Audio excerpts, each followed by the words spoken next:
बने रहिए the news garage के साथ।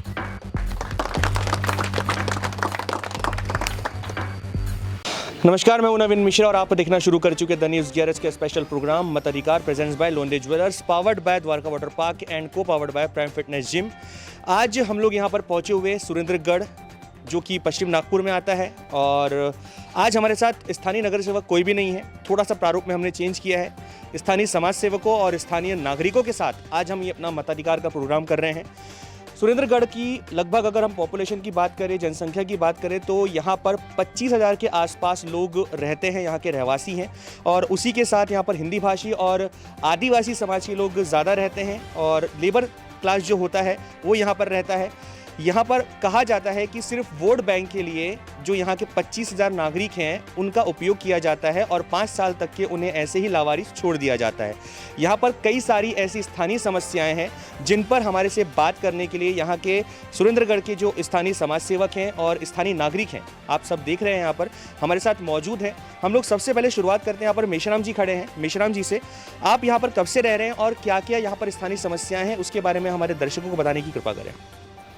तकरीबन जब मेरे पिताजी यहाँ आए थे 1978, मतलब तकरीबन 40-42 साल हो गए हम लोगों का यहाँ रहवास है।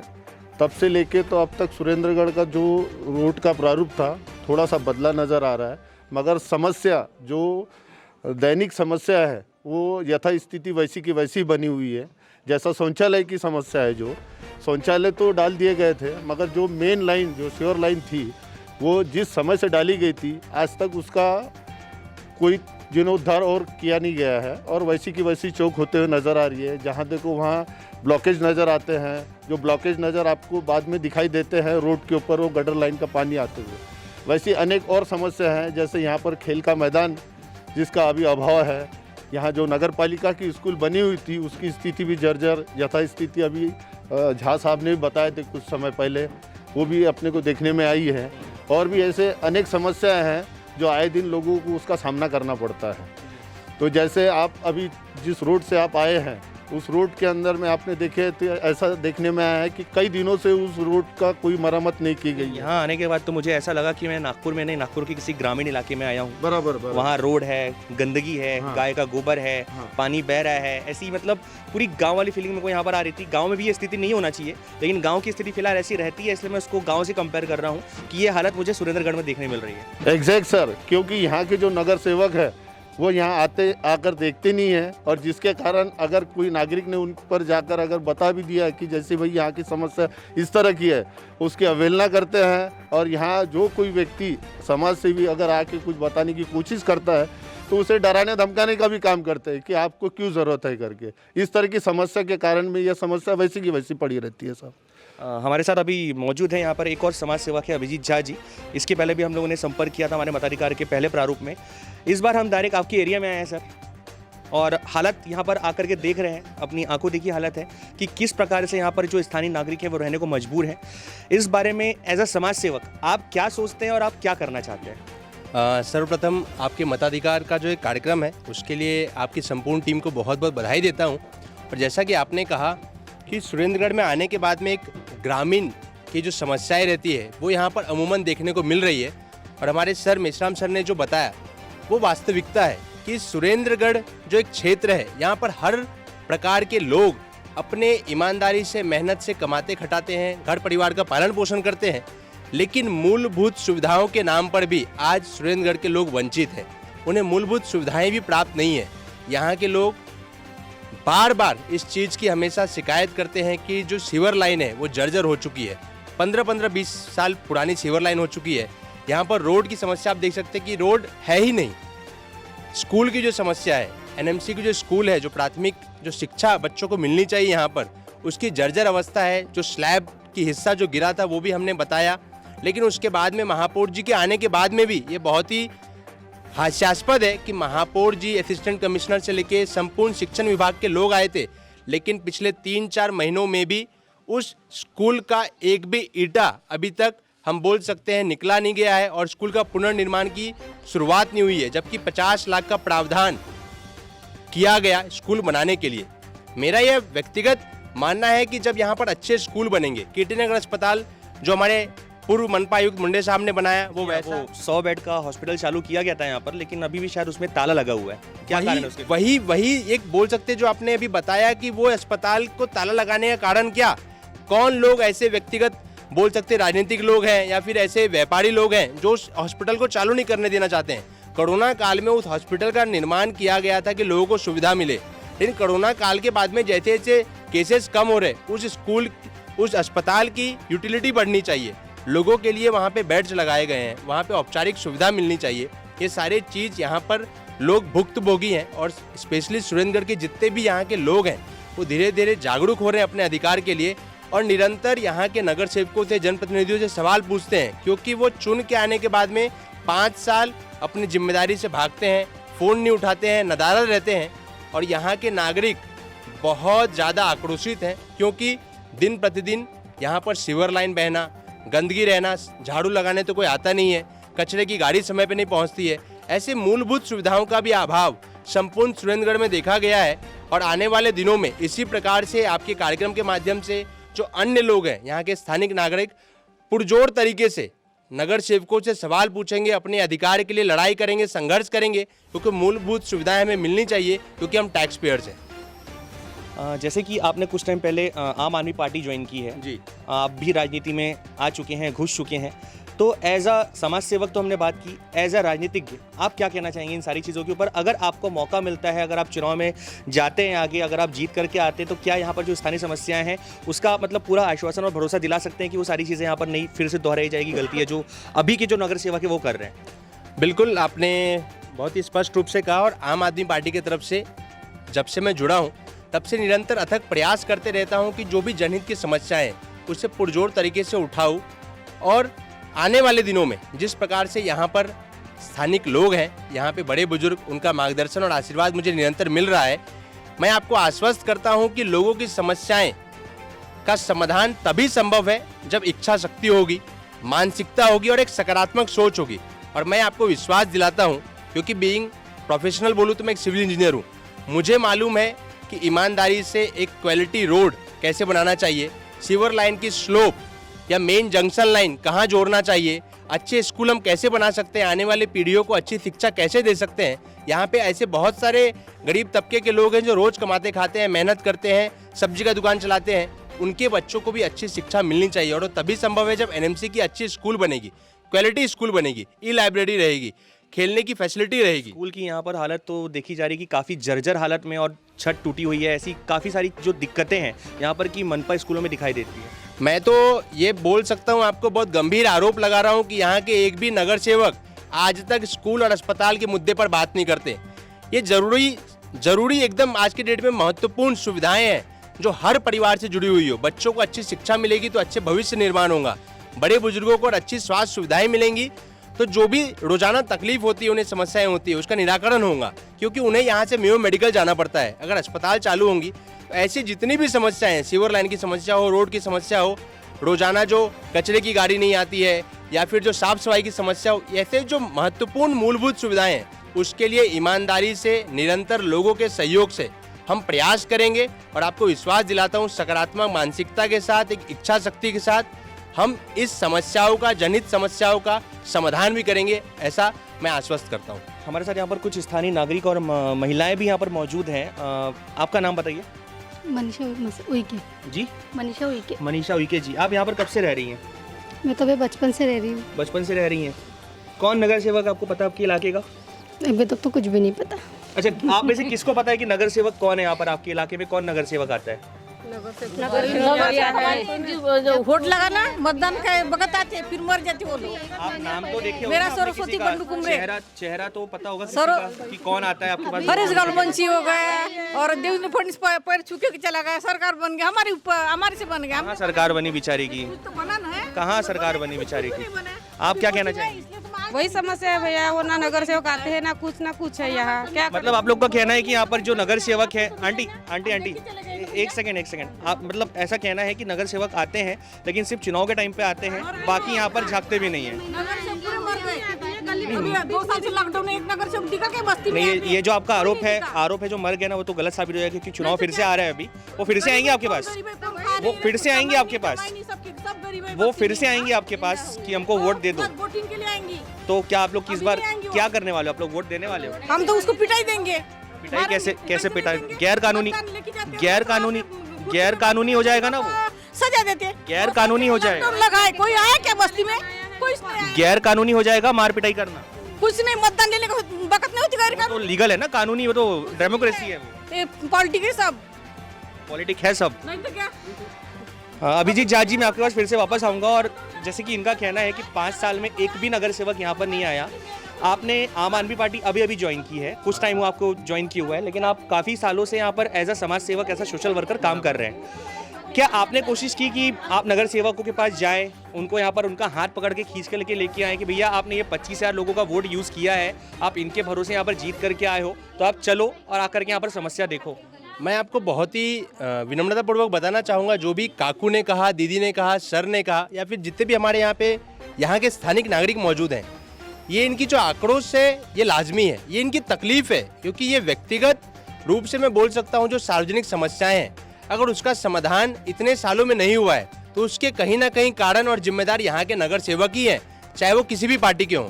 और मेरा यह मत है कि यहाँ के लोग बहुत ही ईमानदारी से अपने परिवार का पालन पोषण करते हैं, उनके दुख को समझने वाला कोई नगर सेवक नहीं है। मैं आपको बताना चाहता हूँ कि यहाँ के नगर सेवकों की मानसिकता है कि ये गोर गरीब लोग उनके चौखट पे 2-2 घंटे 4-4 घंटे बैठे, उनका इंतजार करे, उनको फ़ोन लगाए तो फ़ोन बंद आता, फ़ोन कभी कभार लगता है तो वो उठाते नहीं है। ये जो समस्याएं हैं, ये मैं बोल सकता हूँ असंवेदनशीलता है नगर सेवकों की, क्योंकि हम जब उनको चुन के देते हैं वो हमारे चौखट पे आते मत मांगने के लिए, तो उनकी दायित्व और जिम्मेदारी है कि महीने में 1-2 बार तो उन्होंने भी घूमना चाहिए।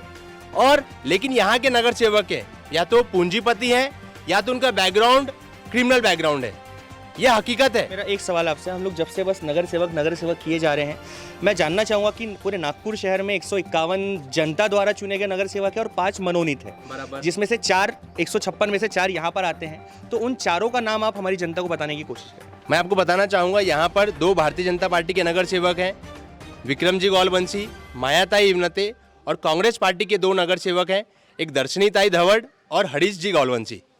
इन चारों नगर सेवकों से जो यहाँ की परिस्थिति है, देखिए ये जनता जनार्दन है, यही आपको मत देके उस पोजीशन पे पहुंचाती है, आपको हाउस में पहुंचाती है। क्यों? क्योंकि यहाँ के समस्याओं का समाधान करने के लिए। लेकिन यहाँ इस प्रकार की मानसिकता हो गई है कि जब भी चुनावी मौसम आते हैं, हर 1-2 महीने पहले आप देख रहे होंगे, रोज अखबारों में पढ़ रहे होंगे, सोशल मीडिया पे देख रहे होंगे, हर क्षेत्र में सिर्फ और सिर्फ उद्घाटन, टिकास लेके भूमि पूजन चालू है। मेरे कहने का सिर्फ और सिर्फ एक ही तात्पर्य है कि 5 साल आप लोगों के बीच में रह के काम क्यों नहीं करते? अगर आप काम करते तो इन समस्याओं का समाधान हो चुका रहता। यहाँ के लोग सिर्फ और सिर्फ गरीबों को, यहाँ के बेरोजगारों का उत्पीड़न करते हैं, वो इनको पैसों की ताकत से तौलते हैं। यहाँ के लोगों की मानसिकता बन गई है कि हम पैसा बांटेंगे इलेक्शन में और वोट प्राप्त करेंगे। यहाँ के नगर सेवकों की मानसिकता हो गई है कि हम समय पे दारू बांटेंगे, बिरयानी खिलाएंगे। लेकिन मैं आपको, पैसा किसको बांटते हैं, दारू किसको बांटते हैं, बिरयानी किसको खिलाते हैं? यहाँ जो कथाकथित लोग हैं, मैं आपको फिर से कह रहा हूँ, यहाँ के अमूमन 90% लोग ईमानदारी से, मेहनत से अपने घर परिवार को मेरा यही कहना है ना कि वो 10% लोग के भरोसे तो वो जीत करके नहीं आते हैं, वही 90% लोग होंगे जो वोट डालते होंगे। इन 10% लोगों को आने वाले दिनों में चिन्हित करके जो कथाकथित समाज के ठेकेदार बनते हैं, हर गली मोहल्ले के नेता बनते हैं, उन्हें इस बार जनता सबक सिखाएंगी, क्योंकि जनता अपने अधिकार के लिए जागरूक हो चुकी है। और आने वाले दिनों में जो भी पूंजीपति हैं, जो इस प्रकार से पैसे की लोभ लालच देके मत अधिकार खरीदने का प्रयास करते हैं, उन्हें करारा जवाब सुरेंद्रगढ़ की जनता देगी। और अपने मूलभूत सुविधाओं के लिए यहाँ की जनता जागरूक होकर सवाल भी पूछेगी, मेहनत भी करेगी और संघर्ष करेगी। काकू, मैं फिर से आता आपके पास। आप पीछे से मेरे को आवाज़ आ रही थी कि वोट खरीद लेते हैं, वोट खरीद लेते हैं। किसका वोट खरीदते हैं वो? सबका वोट खरीदते बस्ती वालों का, और काम भी नहीं करते। किसको किसको पैसे देते हैं और बिरयानी और बाकी सारी नहीं, चीजें? बस्ती वाले गरीब है पर पैसे किसी के लेते नहीं। तो फिर खरीदे कैसे जा सकते हैं वोट? कोई लेते अंदर से पैसे, ऐसा कौन लेता है? बहुत सारे लोग हैं। जब तक कि ऐसे पैसे लेकर के वोट डाले जाएंगे तो आप लोग विकास कार्यों की उम्मीद कैसे कर सकते हो? अपन पैसे लेते अपन दबेल रहते हैं, उसको बोल भी नहीं सकते ना, उसको कुछ बनाओ संडास बाथरूम ऐसे। तो ऐसे टाइम पे क्या करना चाहिए पता है क्या? पैसे भी ले लेना चाहिए, अपनी जो घर की तकलीफ है ना दूर कर देना चाहिए, लेकिन आपको जो इंसान सही लगता है ना वोट आपको उसको डालना चाहिए। नहीं, पर अपने अपने घर में सब जन बराबर है, खा पी के कर लेते हम, लाइट नहीं रोड नहीं तो ऐसे कर लेते। अच्छा, आप मेरे को एक चीज बताइए, आप कितने रुपए महीने कमाती हैं? हम 60 रुपए महीना का 60 रुपए? 60,000 रुपए महीना कमाती हूँ मैं। 60,000 महीना कमाती है ना, वो आकर के चुनाव वाला जो खड़ा होता है इलेक्शन में, आपको 5 साल के हिसाब से कितने पैसे देता है आपको समझ में आ रहा है? आप 60,000 रुपए महीने कमा रही हैं अगर, तो आपका 7,20,000 रुपए एक साल का इनकम है। 7,20,000 रुपए आप एक साल में कमाती हैं, उसको आप मल्टीप्लाई कर लो, गुणा कर लो 5 साल से, लगभग आप 35 लाख रुपए के आसपास कमा रही हैं।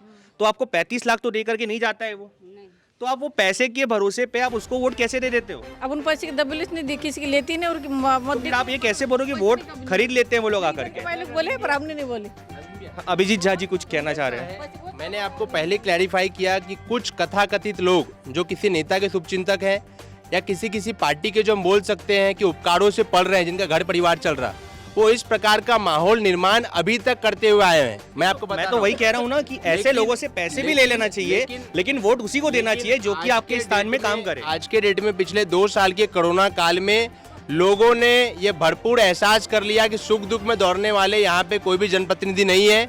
वो सिर्फ और सिर्फ अपने स्वार्थ के लिए सुविधा अनुसार इलेक्शन में आते हैं, दरवाजा खटखटाते हैं, मीठी मीठी बातें करते हैं, झूठे वादे करते हैं, हाथ पांव जोड़ के चले जाते हैं। आने वाले दिनों में जितने भी पूंजीपति हैं या फिर जो यहाँ के विद्यमान नगर सेवक है, वो कितने भी, मैं बोल रहा हूँ बहुत ही एकदम विनम्रता पूर्वक, वो कितने भी पैसे बांट ले, कितने भी बदमाशी जो यहाँ का एक कल्चर रहा है, वो कितने भी डराना धमकाना, वो चीज़ चलेगा नहीं। लोग अपने मताधिकार का प्रयोग ईमानदारी से करेंगे और इस बार जनता जनार्दन उनको सबक सिखाएगी।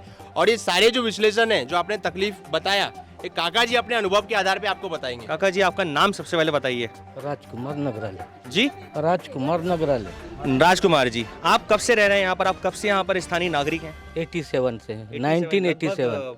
25-30 साल के आसपास आपको हो रहा है यहाँ रहते हुए। क्या कहती है यहाँ की राजनीति? यहाँ की राजनीति ऐसी है भैया, आज तक मैंने देखा हूँ कि एक नगर सेवक हो गया था, उसने हमको गटर लाइन, नल लाइन, रोड वगैरह बना के दिए थे। कौन नगर सेवक है वो? दिलीप जी चौधरी। उसके बाद में यहाँ पर जितने नगर सेवक आए, मैं जब आप लोग के पास आता तब कुछ नहीं बोलते आप लोग, अभी इन लोग बोल रहे हैं तो इनको थोड़ा बोलने दो ना। यहाँ जितने नगर सेवक आए, झा जी ने जो बात बताए, यहाँ एक प्रकार के ऐसे बड़ी बड़ी राजनीतिक पार्टी है, उन्होंने अपने दल्ले यहाँ पर पाल के रखे हैं। किसी का घर बन रहा है, किसी का संडास बन रहा है, किसी का इलेक्ट्रिक अपने आप आ रही है। ये दल्ले क्या करते हैं कि चुनाव के टाइम पे अपने लड़की का बर्थडे निकालते हैं, अपने मिसेज का बर्थडे निकालते हैं, बकरा काटते, दारू बांटते, और पब्लिक को क्या बोलते हैं कि मेरे लड़की का बर्थडे है, मेरे घरवाली का बर्थडे है, तो हमको क्या लगता है जैसा आपने मेरे को खाना खाने बुलाया। मैं एक त्योहारिक रीति से वहाँ जाता हूँ, बाद में हमको पता लगता है कि ये दल्ले इनके पले हुए हैं। आज तक मैंने दर्शनाताई धवड़ को शक्ल नहीं देखा हूँ। दर्शनी धवड़? दर्शनी धवड़ की आज तक मैंने शक्ल नहीं देखा हूँ। जो पोस्टर में लगी थी वही है। हरीश गोलबंशी जी इसके पहले भी आए थे, मैंने हरीश गोलबंशी को एक ही वर्ड बोला था यहाँ पर पीछे में, बोला साहब, बोला आप इतनी बात ध्यान में रखो, बोला इसके पहले बोला गोलबंशी साहब थे, क्या नाम था उसके पिताजी का? जगदीश गोलबंशी का। मैंने बोला जगदीश गोलबंशी जब चुन के आए थे तो उन्होंने बोला सुरेंद्रगढ़ का पूरा पैसा गंगानगर लेके गए थे और गंगानगर में सुविधा दी थी। तो बोला ये तरीका तो आप करेंगे नहीं। नहीं बोले मैं तो ईमानदारी से करूंगा, पर किसी में आज तक ईमानदारी मेरे को दिखी। मतलब उन्होंने इनडायरेक्टली माना कि उनके पिताजी ने सुरेंद्रगढ़ के साथ बेईमानी की थी। चाचा थे शायद या बड़े पिताजी थे। डायरेक्ट मैंने बोला था तेंदुलकर के घर के सामने, क्योंकि देखिए मेरे को संविधान ने जो मत का अधिकार दिया, उसी तरह से मेरे को सामने वाले को बोलने का भी अधिकार दिया है। मैं सामने वाले को पूछ सकता हूँ कि तू मेरा वोट जो मांग रहा है किस बेसिस पे मांग रहा है, तेरा क्या अधिकार है। यहाँ तो ऐसा है, अनपढ़ गवार लोग खड़े होते हैं, पूंजीपति बन जाते हैं। मेरे को तो ये लगता है ये जनता सेवक नहीं है, पैसा जमाखोरी का धंधा है। नोटा का अधिकार आप लोग क्यों उपयोग में नहीं लेके? मैं तो नोटा ही दे रहा हूँ, 2 बार हो गया मैंने नोटा पे ही दबाया हूँ। आज आपको दिखता नहीं है इतने नोटा दबाया है। मैं दोनों बार, मेरे को यहाँ के कोई नगर से पसंद नहीं थे, मैंने नोटा दबाया। मेरे को अधिकार है वोट देने का। मेरी आपसे एक रिक्वेस्ट है कि एक संक्षिप्त में आप प्रोग्राम जैसे आप खत्म होने में आए हैं, टाइम का थोड़ा सा पाबंदी है, तो एक संक्षिप्त में आप बताइए कि यहाँ पर स्थानीय समस्याएं क्या हैं, फिर उस समस्या को नगर सेवकों को सुनाते हुए हम इस प्रोग्राम का समापन करें। यहाँ गटर लाइन चौक रहती है, किसी के घर में पानी बहता है, बरसात आती है तो दरवाजे से पानी घर के अंदर जाता है, गाय भैंसे हक्के रहती है, कोई नगर सेवक देखने नहीं आता, कोई झाड़ू वाला आता नहीं है जी। यहाँ सबके यहाँ किसी किसी के यहाँ तो ऐसा है कि हर 8 दिन में उसके घर का गटर चौक होता है तो पानी किचन रूम से बहता है।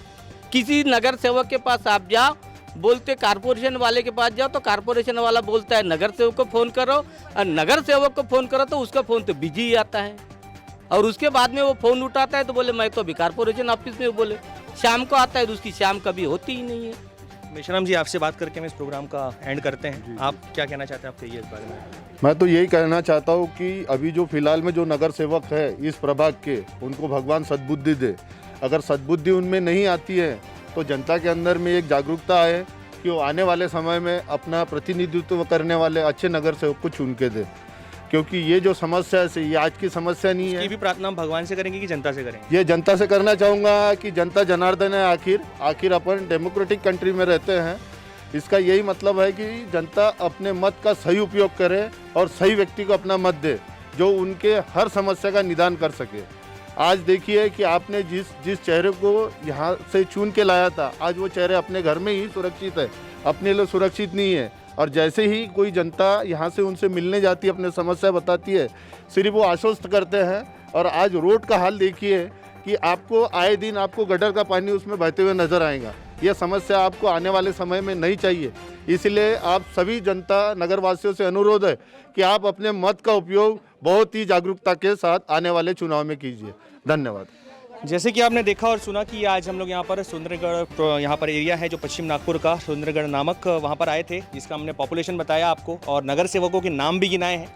हरीश ग्वालवंशी हैं, विक्रम ग्वालवंशी हैं, मायाताई युवनाते हैं और दर्शनी धवड़ हैं। 2 कांग्रेस के हैं, 2 बीजेपी के हैं। अगर ये दोनों चाहें तो अपनी पार्टी का वजूद स्थापित यहाँ पर करने के लिए बहुत ज़्यादा काम कर सकते थे, जिससे कि कांग्रेस या बीजेपी किसी का भी नाम अच्छे से हो सकता था। लेकिन चारों में से किसी ने भी इस प्रकार का काम नहीं किया कि यहाँ पर जो स्थानीय नागरिक हैं उनके कामों से, उनके कार्यों से खुश हो सकें और आगे चल करके उन्हें वोट देना या ना देना इस बारे में सोच सके। क्योंकि इस बार तो यहाँ की जनता ये चीज़ ठान करके बैठी है कि अगर वो लोग यहाँ पर आएंगे तो उनका जो अंजाम है वो सही नहीं होगा। वो तो खैर आने वाला वक्त बताएगा, क्योंकि जैसे कुछ लोगों ने बोला था कि यहाँ पर लोग पैसे खा करके भी और बिरयानी और दारू पी करके भी लोग वोट दे देते हैं, तो आने वाला समय ही बताएगा कि यहाँ पर होता क्या है। उम्मीद करते हैं आपको हमारा प्रोग्राम ज़रूर पसंद आया होगा। आप बने रहिए द न्यूज़ गैरेज के साथ।